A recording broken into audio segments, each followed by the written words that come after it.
बिस्मिल्लाहिर्रहमानिर्रहीम। अस्सलाम वालेकुम वरहमतुल्लाहि वबरकातुहू। आज हम बनाना केक बनाएंगे। बनाना केक या बनाना ब्रेड, आप कुछ भी कह सकते हैं। तो जिसके लिए ये मैंने 2 कप जो मेजरमेंट वाले कप होते हैं वो मैंने लिए हैं। 2 कप अपने मैदा के लेने हैं और उसमें आपने 1 टेबल स्पून सिनेमन पाउडर डालना है और 2 टीस्पून आपने इसमें बेकिंग पाउडर डालना है। बेकिंग पाउडर, बेकिंग सोडा नहीं, बेकिंग पाउडर डालना है। तो ये बहुत ही सॉफ्ट और बहुत ही मज़े का फ्लेवरफुल जो केक बनता है। इसको चाय के साथ, शाम की चाय के साथ, या बच्चों के लिए भी ये बहुत हेल्दी है क्योंकि हम इसमें आम चीनी इस्तेमाल नहीं कर रहे, हम इसमें ब्राउन शुगर इस्तेमाल करेंगे जो कि बच्चों के लिए बहुत अच्छा है। तो यहाँ पे आप देखिए बच्चों के हिसाब से बनाएं। इसमें आप डालडा घी या दूसरे घी के ऑयल की जगह पे आप इसमें देसी घी डालें या मक्खन डालें। अगर आपके पास मक्खन है तो मक्खन डालें, मेरे पास मक्खन नहीं है तो मैं देसी घी इस्तेमाल कर रही हूँ। यहाँ पे मेरे पास उस हिसाब से 4 मेरे पास केले हैं जो अच्छी तरह से पके होने चाहिए, कच्चे नहीं होने चाहिए। तो ये मैंने अपने फ्रीज़र में रखे हुए थे तो मैंने फ्रीज़र से निकाले हैं और इसको हल्का सा आपने माइक्रोवेव करना है और उसके बाद आपने फिर अच्छी तरह से इसको मैश कर लेना है। बहुत अच्छी तरह से आपने इसको मैश करना है, बिल्कुल इसमें चंक्स जो हैं आप कोशिश करें कि बिल्कुल ना हो। और इसको अच्छी तरह से, ये देखें इस तरह बहुत अच्छी तरह से ये मैश हो गया। आपने इसको मैश करना है और इसका फिर आपने इसको एक साइड पे रख देना है। पहले हमने मैदे में चीज़ें डाली थी वो भी हमने साइड पे रखी हैं और इसको भी हमने साइड पे रखना है।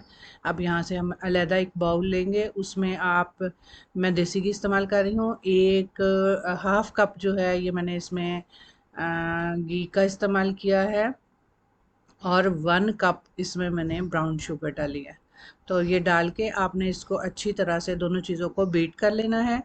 और जब आप देखें कि अच्छी तरह से ये मिक्स हो गया है, आपने इसको तकरीबन 2 से 3 मिनट तक आपने इसको बीट करना है ताकि वो इसका जो ब्राउन शुगर के जो बीच में थोड़ी थोड़ी गुठलियाँ होती हैं वो ख़त्म हो जाएं।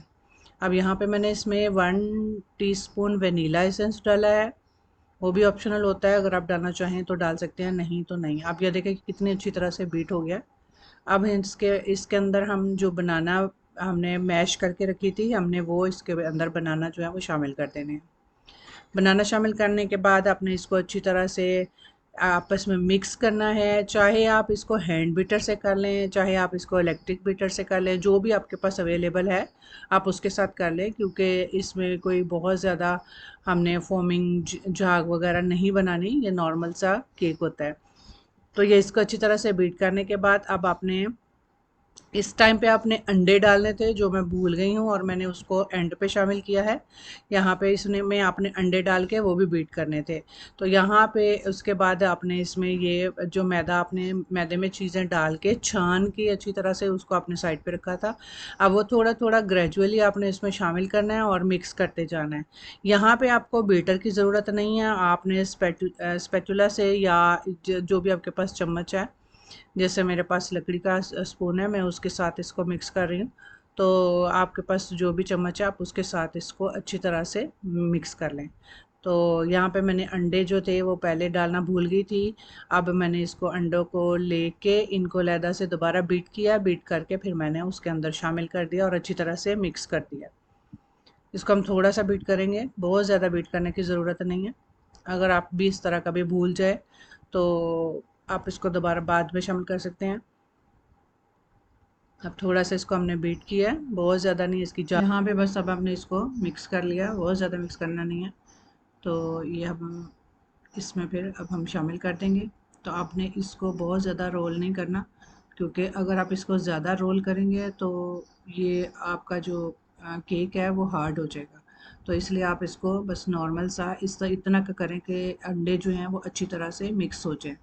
अब यहाँ पे आप पैन लेंगे, इस पैन में आपने अच्छी तरह से वही देसी घी ही लें जो आपने उसमें शामिल किया है ताकि फ्लेवर जो एक जैसा रहे।